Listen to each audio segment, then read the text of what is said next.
For me, I think the emergency fund was big because before I did FPU, I had no cash. I will say baby step 3 was harder for us than getting out of debt. There were a bunch of times where I thought, there is no way I'm gonna be able to do this all the way through to the end. There were days that I was feeling like giving up, like I can't do this anymore. There were some times that I was like, just come home. It's not worth it. But then we would look at our child and say, yes, we can. Life's gonna happen. So it's nice to have it with a little bit of cash in your pocket when it does happen.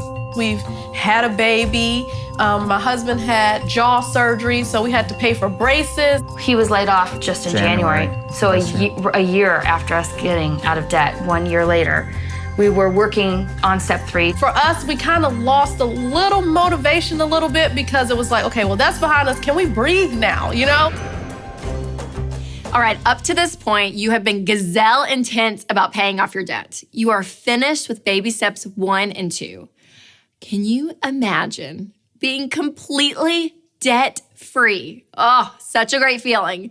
But I don't want you to go backward. I don't want you going back into debt. So that's why we do baby step 3, saving 3 to 6 months worth of expenses in a fully funded emergency fund. Because here's the deal. Now that debt won't ever be a part of your life, saving is your only option. Because debt and saving are complete opposites. With debt, you pay interest. With saving, you earn interest. With debt, you take on risk. Savings lowers your risk. Debt steals your future. Savings secures it. With debt, you owe. With saving, you own. And there are so many things pulling at us in the present. And the practice of saving for the future can sometimes feel impossible. And for me, spending money is way more exciting. And I say that as a natural spender. But having nothing in savings totally stresses me out. I mean, the fear of a crisis honestly forces me to save. The fear that if something were to happen, will we be okay, makes me save money. That's why Winston and I have an emergency fund for our emergency fund because of me. And in fact, women's number 1 financial fear is the lack of security. Men, husbands, hello, did you hear that? Yes, that is your wife's greatest fear, more than likely. And you shouldn't live in fear of the next emergency. That's why the emergency fund is critical. Proverbs 21:20 says, "Now in the house of the wise are stores of choice food and oil, but the fool devours all that he has." I like the Living Bible translation of this verse. The wise man saves for the future, but the foolish man spends whatever he gets. And did you know that most Americans are acting like fools? Yeah, we do not save. Nearly 80% of Americans live paycheck to paycheck. They use debt to cover emergencies. So when the car breaks down, you go into debt to fix it. So it's no longer a car problem, it's now a money problem. And it's just a cycle. And here's the deal, you guys. Emergencies are going to happen. 1 year, Winston and I had a beach vacation planned. And the night before we were going to leave, he said his stomach hurt. This was around 9 p.m. And I was like, okay, well, here's some Pepto-Bismol. Like, see you in the morning. And then around 11 p.m., he was like, I can't lay down. Like, it hurts so bad. I need to sleep sitting up. And I was like, that doesn't sound good. And then about 2 a.m., he was like, I think we need to go to the hospital. Now, ladies, I don't know what your husband's like, but when Winston Cruz says he needs to go to the hospital, he's basically dying. I was like, oh my gosh, yeah, let's go. Do we call an ambulance? And he was like, calm down. No, just get in the car, drive me to the hospital.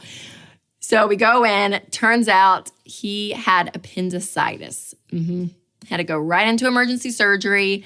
He came out recovering, and I was like, oh my gosh, talking to the doctor. Everything was fine. I was like, hey, doc, listen, we were supposed to take a plane out of here in about T-minus 1 hour. We're not going to make it, but can we still go to the beach? And he was like, well, true story. If Winston's man enough to go, you can go in about 24 hours. I was like, get the wheelchair. We're heading to the beach. I pre-booked our tickets and we went. But what was so great about that was in that moment, I remember thinking for about 2 seconds, ooh, this surgery, all of this is going to cost a lot. But I didn't really worry about that part because I knew we had our emergency fund. So I could be present with Winston during that whole ordeal and be present enough to book airline tickets again. Because you have to realize the emergency fund gives you cash to cover emergencies so you stay out of debt. And the definition of insanity is to keep doing the same thing over and over again and expecting a different result. So if you spend the way you've always been spending, you're never going to develop the habit of saving. And things do get a little bit more complicated if you're married because usually one of you is a spender and one of you is a saver. And you savers are so excited about this lesson. Well, us spenders are thinking, we're done with baby step 2. We're debt-free. We can finally spend what we want. Now, you should go out and celebrate, but keep the celebration to a minimum because I still want your foot on the gas. Both of you together need to agree that saving and baby step 3 has to be a priority. And you can save money if it's your priority. Now, this is true if you're married or single. If you could just imagine someone in your life that you love, maybe a child or a parent or a friend, and they became extremely sick. And the doctor said to you, I have medicine that will cure them, but it's going to cost $5,000 and you're going to have to get it in the next 2 months. And you're like, okay, $5,000 in 2 months. Now, if that's me, I have 2 little girls at home. And I'm like, if it's one of them, heck, I'm out of that hospital. I'm selling everything. I'm working extra. I mean, I am doing whatever I need to do to get $5,000. Because when you have this emotional reaction, you can do anything. If you want something badly enough, you can become a saver. But in today's world, it is so hard to save because you start to see what everyone else is doing. And we start to try to keep up with the Joneses. And what's so frustrating is keeping up with the Joneses 10 years ago, you actually had to see the Joneses in person. Now we just carry them around in our back pockets on our phones. And because of social media, you get this window, this picture into everyone else's life. I remember Winston and I were unpacking from a trip. We had just gotten back with his family. And his family took us on this amazing trip, all the kids. They paid for it. It was so generous. It was so great. And as we were unpacking, I was just kind of scrolling through Instagram. And that same week, some of our friends had just taken their daughter to Disney World. Now, Disney World and the Cruz household at that time was kind of a cuss word. It kind of was a point of tension for us because I love Disney World. And from the moment our oldest was born, I was like, we got to take her to Disney World. We got to go to Disney World. And Winston's always like, why are we going to spend so much money on something that they're never going to remember? Like, this trip would be for you, Rachel. I'm like, yeah, you're exactly right. Yes, it would. Yes, it would. And so it was always this point of like, oh my gosh, we want to go to Disney World. We can't, we're not going to. And as I was unpacking my suitcase from a trip, I was already comparing my trip to someone else's. And that was the moment I sat there. I was like, Rachel, what are you doing? But the comparison game is so real. And we have to be careful that comparisons don't just steal our joy in the present, but that they don't steal our paychecks as well. Because people will spend money they don't have to keep up a lifestyle that they think everyone else is living and they're missing out on. So how do we beat this comparison game? Well, the cure for comparisons is contentment. Now, the tendency when you're out of baby step 2 is that you've sacrificed so much to pay off your debt that you look at your list of wants and you start to say things like, I deserve. Like, we've worked so hard. I deserve this. And when you start to feel that way, you're going to start to struggle with contentment. And it's almost impossible to save money when you're not content. Philippians 4:11 says, I am not saying this because I am in need, for I have learned to be content whatever the circumstances. So instead of chasing of what you want next, you are satisfied with what you have. You will never learn to save if you don't first learn to be content. And gratitude will lead you to contentment. In a heart filled with gratitude, there is no room for discontentment and comparisons. So be grateful and thankful for what you have. And this is not apathy or laziness, but this is just being grateful for where God has you And gratitude will let you thank God for the journey you're on and everything God has done for you. Baby step 3 isn't just about saving 3 to 6 months of expenses. It also deals with our hearts and our emotions. This step will allow you to keep pushing forward towards your financial goals while giving you the room to learn to be content and grateful for what you have. And that is true financial peace.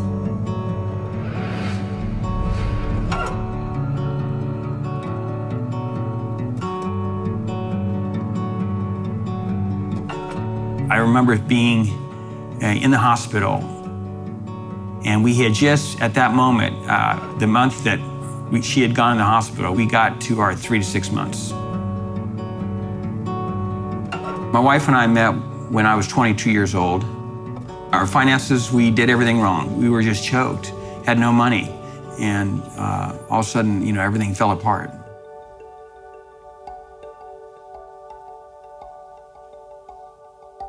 It was just after Christmas. It was New Year's Eve, and Terry was cleaning up in the house, putting away everything. She felt something in her neck and came in. She actually came in and said, "Man, I can't wake my body up. I can't wake my body up." And she, in a matter of 2 hours, she became paralyzed. We don't know why. She stopped walking. Says, "I can't walk anymore." And I think back with my wife that through all that 3 years of getting out of debt, building an emergency fund. And I think back that, even though she was a free spirit, but she was really committed to this. And I really never realized that somehow she knew that maybe she wasn't going to make it. And how she, did this for me. So over the next 3 months, she was in and out of the hospital and passed away in November.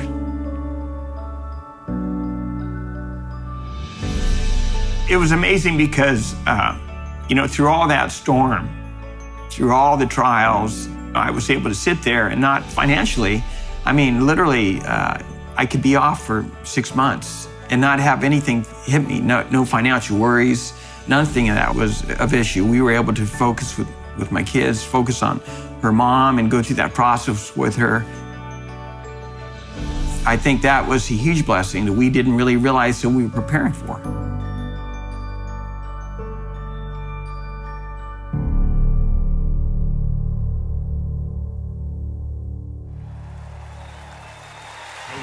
Hello. How are ya? So good to see you guys. Thank you so much. Fantastic. Have a seat.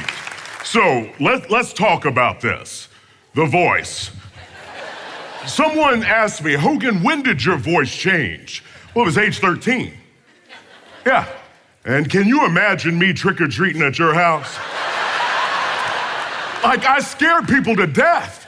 Little kids would go back and say, "Mommy and Daddy, there's a grown man out there trick-or-treating." Like, I'm not a grown man, I'm a child. Give me some candy, right? True story, I travel all over the country speaking on money, business, leadership, and this happened to me. So I'm in an airport. You can tell by my voice, I can't whisper. People, I've been banned in 48 of the public libraries in America, okay? I can't whisper. So I'm on the phone talking to my assistant, she said, "Hey, how was the last gig?" I said, "It was great. I'm about to go to the next one." Well, there were these 2 little ladies sitting in front of me, a little black lady and a little white lady. And one of them said, "I know who he is," right? And I didn't think much about it because, with Financial Peace University, I do some media hits. And so I go on talking. Well, her girlfriend looked at her and they keep talking. Turns out they were going on a mission trip together to Vegas. Now, some of y'all been on that mission trip too, but we're not gonna talk about that today, right? But they're talking and she said, "I'm telling you, I know who he is." And her girlfriend said, "Girl, I know who he is. He's the man from those insurance commercials." That's not funny. Here's the deal. I travel so much, I know it's gonna happen again, right? You gotta have a plan. So the next time someone says, "Oh, he's the man from those insurance commercials," here's what I'm gonna do. I'm gonna turn and look at him and go like this. "Are you in good hands?" Watching you, I'm gonna run off. Now listen, with baby step number 2, you're gonna attack your debt. And get this, you're gonna give yourself a raise without having to go talk to anybody. You're not gonna have to talk to your leader, you're not gonna have to talk to your boss. You're gonna give yourself a raise because you're gonna get your money back. And once you do that, there's something else I want you to do, right? You gotta be intentional. Because here's the deal. Did you all know 8 out of 10 people are living paycheck to paycheck? 8 out of 10. Now, I'm from Kentucky, so I'm not the sharpest knife in the drawer, but I thought that seems high. Like, that's 80%. Like, think of 10 of your friends, right? And some of you ain't got 10, borrow 2 from somebody, right? But think of 10 of your friends. According to this statistic, 8 of the 10 of your friends are living paycheck to paycheck. That means if one check doesn't show up, they have what's called a money situation. How many of you all have ever had a money situation? Yeah. And see, it's not fun. And you can't tell. You know why? Because people are dressed head to toe in Prada and Dolce & Gabbana and some other things I can't pronounce, and they look like everything's good. But that's not the truth. You know, the reality is that you get a lot of people that are looking like they're doing well, but they're not. But on the other side of this, you could also have somebody with some jeans on and maybe some boots with some mud on it, and they don't look like they got much. But I'm gonna tell you something, they got money. And see, 80% living paycheck to paycheck, if that's true with your friends, can you take it a step further? Think of 10 of your family members. You see, that's where that stat gets real. And so what we don't wanna do is to pretend or look like we got money. Let's work a plan to get there. And so if you've gotten yourself out of debt, you gave yourself a raise. Well, I now want you to do the next baby step number 3. And this is to get a fully funded emergency fund, 3 to 6 months of expenses put away to be able to protect you and your family. You see, it's so important to have that. And I want you to use the same intensity you used to get out of debt to build up this emergency fund. You see, the reality is if you don't have this, you know what ends up happening? You end up reaching for a credit card or to go sit down in front of a bank and wait on them to try to approve a loan, and you get judged. You see, you don't want that anymore. Or you know what else I found? If people don't have an emergency fund, they end up taking money from their 401k. And see, that's stealing from yourself, but it's also stealing from your future. And when you take money out of a 401k, you activate a whole lot of drama in your life. You could lose up to 30% in fees and penalties. And see, you end up stealing from yourself to cover a situation that you hadn't prepared for. And see, we don't want that drama. See, I want you to be prepared. So taking from your 401k, it's not wise. It's dangerous. Now, how many of you all have kids? Okay, how many of you have 2 or more? 3 or more? Oh, y'all fertile. Okay. Yeah, y'all got kids too. I got 3 boys. Okay, I've got one that's built like me, Tyson, one that thinks like me, Brock, and then the little one, Case, who looks like me. But my boys are hilarious. They love to ask me hypothetical situations, right? They want to know what dad would do, right? And they're hilarious. So they came to me about 2 months ago. They said, hey, Dad, we got a question for you. I said, no. They're like, how are you saying no? You don't even know what it is. I said, because y'all are all 3 smiling, right? That's like a conspiracy. I know something's about to go down, right? They're like, no, listen. They're like, okay, we want to know if you would ever bungee jump. I said, look at this body. I said, daggone it, I obey the law. Gravity's a law. I obey. I said, you mean to tell me you want me to tie a giant rubber band around me and jump off of a perfectly good bridge? No, it ain't gonna happen. I said, because something bad is gonna happen, one way or the other. I may pass out and have a heart attack before I hit the ground, you know? That's a terrible situation. They love to ask me that. But you know what? For a lot of us who are working hard to try to provide for our kids and provide for our family, if we don't have that safety net under us, if we don't have that preparation ready, then life can happen. And we've all been there. And so for me to bungee jump, I'm gonna need a parachute and 3 safety nets and a whole lot of firefighters down there holding nets, right? And I'm still not gonna do it. But an emergency fund for you can be like that safety net, and it can be a great opportunity. You see, we don't want drama in our life. What we want to do is make progress and chase down progress. So baby step number 3 is very, very vital for you to have for your life. Okay, it protects you. So walking through this, you think about it. How many of you have heard of Murphy's Law, right? See, that was what I was thinking about the bungee jumping. Murphy's Law states anything that can go wrong will go wrong. And the reality of this is we know in life, like watch this, raise your hand if you've had a car repair in the last 12 months. Okay, if your hand ain't up, you on the clock, okay? I ain't trying to put that on your car or nothing, but you know, a battery issue, a tire issue, and it can all happen, right? I mean, how many of you have had a car at some point in your life that caused you to pray a lot? You know what I'm talking about? You know that car where you come out of work and you start walking toward it and you're like, all right, car, look, I ain't got time for this today. Like, you do. You start talking to it, don't you? You're like, come on now, right? And you get in and you put the key in and you're like, ring, ring, ring, ring, right? And all of a sudden now all that stress comes on you, right? We've been there. We've lived that. And see, I think when you change things up and you get an emergency fund, it changes the pace of things. It changes it because now you don't have to get stressed because you've intentionally put some money aside to protect you. And so you don't need that drama or that stress. You just get prepared. You see, Murphy's gonna come around. He's always out there lurking, waiting to try to impact things. And I'm gonna tell you something. When you get an emergency fund, you know what? It protects you. And I watch the Weather Channel, right? And I mean, I'm amazed, right? The sunshine, but you and I know at some point it's gonna rain. And you know what? That emergency fund is a rainy day fund for you. Because now it's not a matter of if it's gonna rain, right? We know it's gonna rain. And the reality is, when someone's like, Chris, you need to be more positive. I'm like, I'm positive it's gonna rain. And you know that too. And so instead of going backwards, I want us to chase down progress and start to do things that make sense.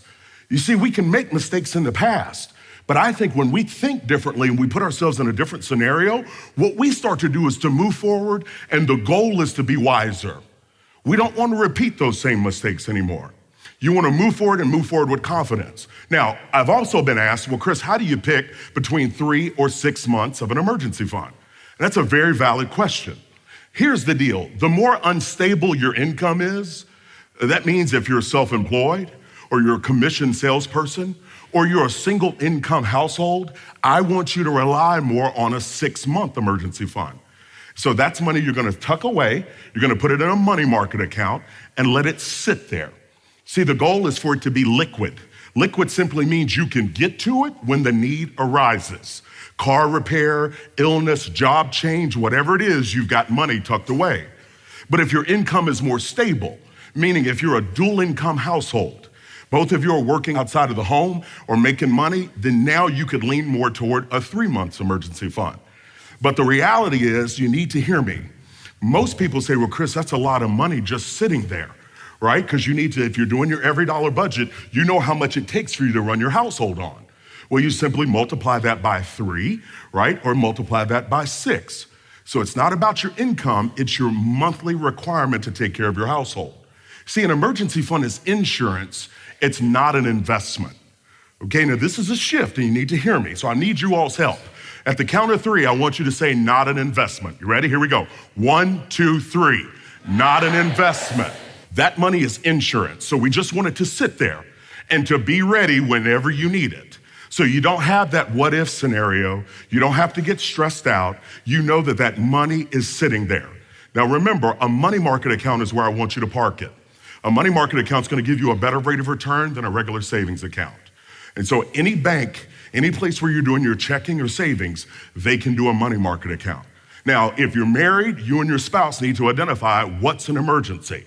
Okay, the pizza dude showing up, that ain't an emergency. Okay, the sporting goods shop having a sale, that's not an emergency. And so you actually want to talk about this and to be on the same page. If you're single or newly single, get an accountability partner, somebody in your life that loves you and wants you to be successful. And now you can talk about these things together and you can keep it and keep that money there and keep it prepared to save you if it needs to. Now hear me. This is the one mistake people are making with emergency funds. You've got it sitting there because it's insurance, not an investment, and you need it and you use it. Guess what people forget to do? Build it back up, right? So this is where you shut down everything. And you go, job 1 is to replace that $500 that we needed or that issue that we used it for. And I had a dryer die, okay, a few years ago. That joker died on me, you all. I'm telling you, I had a pair of socks in there drying for 2 days, okay? No, I ain't lying to you. I pulled the sock out. I could have blew on it and dried it faster than this dryer could have. And I shook it and duct taped it and prayed over it. This dryer had shut it down, right? And I remember my initial thought, right, was, oh man, what are we gonna do? And then I went, what do you mean what are we gonna do? We're gonna use the emergency fund because that's why it's there. So job one is if you use it, build it back up. Now, as parents, some of us need to learn this full sentence I'm about to teach you. Because have you all figured out kids always want something? Okay? They just do. And listen, I'm about to teach you a full sentence. Watch this. No. Yeah, you just tell them. Tell them no. Right? And my boys, they were the kings of after church wanting to go eat, right? They wanted to go out and eat. And back when we were focusing on the plan initially starting, we used the cash envelopes. And if the envelope was empty, guess what? We didn't go do it. And so we come out of church and they're like, Dad, we want to go to a restaurant and eat. And I'm like, hold on, let me check the envelope. And I'd look in there and I'm like, uh-oh. I go, well, boys, we're going to a new restaurant. And they're like, what's the name of it? I said, it's called Mi Casa. And you should have seen their face. They're like, yeah, we're going to Mi Casa. And my oldest was looking at my middle son like this. You dummy, that means our house. That's true, that is. We're gonna shut that down. Because your emergency fund is not to be used for fun stuff. That emergency fund is in place to protect you. And I'm telling you, if you use the same intensity that you use to get yourself out of debt, you can build this emergency fund up, and I want you to protect it. That means don't let it fritter away. Don't look at it like a vacation fund. It's not a new couch fund. This money is sitting there so when your car acts up, you have a job change or an illness, you don't have to stress. You know this money is sitting there and it's ready to protect you.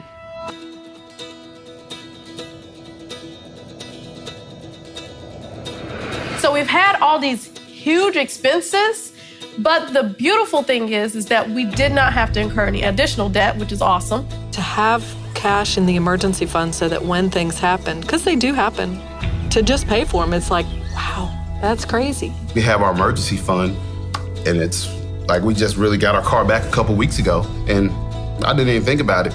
I was like, we took our time getting the car to the shop because it just wasn't that big of a deal. Mm-hmm. We got our full emergency fund, and literally the next day, Murphy came to visit. So it got knocked down by about $4,000 or something. It was painful, but that's why it's there. At the end of the day, if I lose my job tomorrow, I'm gonna be okay. And I think before, I may have been scared to speak up and to say certain things because I needed my job. I don't feel that way now. We got a tenant to do over $15,000 worth of damage to a house. But we had the cash set aside to do that. We're gonna be fine. Now we're sitting here, we have our 6 months emergency fund, which is really nice to have because that's a great cushion. That afforded me to be able to stay off of work for 5.5 months with my baby. He got laid off, and it wasn't this big panic. It wasn't this big like, oh my gosh, where are we gonna move? What are we gonna do? And he got a job offer right away, and he was even able to say to them, I need to decompress a little bit. Do you mind if I don't start for 2 or 3 weeks? Things that we thought were not for us or that, we could not have or only rich people got that or, I don't know, whatever these things that you tell yourself, we see that if you work hard, if you commit to it, you can accomplish it. The peace of mind you get is just, it's just overwhelming. We've now gone through 3 lessons. And in the next lesson, we're gonna cover baby steps 4 through 7. Now, I know many of you are still on baby steps 1 or 2, and a life without debt and having some money in the bank seems like a long way off. But I don't want you to get defeated because baby steps 4 through 7 are where you really begin to change gears. It's where you move from right now to where you wanna be. This next lesson is where you get to look towards your future, set some goals, and see how all the sacrifices that you're making right now are gonna change your financial life. I want you to hear me. Your future is in your hands. You get to decide. It's up to you. Now, I know you've been working hard, but hear me, keep it going. It's gonna be worth it. This next lesson is where you get to start dreaming about the future you really want. Now it's time for your 1-minute takeaway. Write down one thing you're going to do this week based on what you just learned. What's your 1-minute takeaway?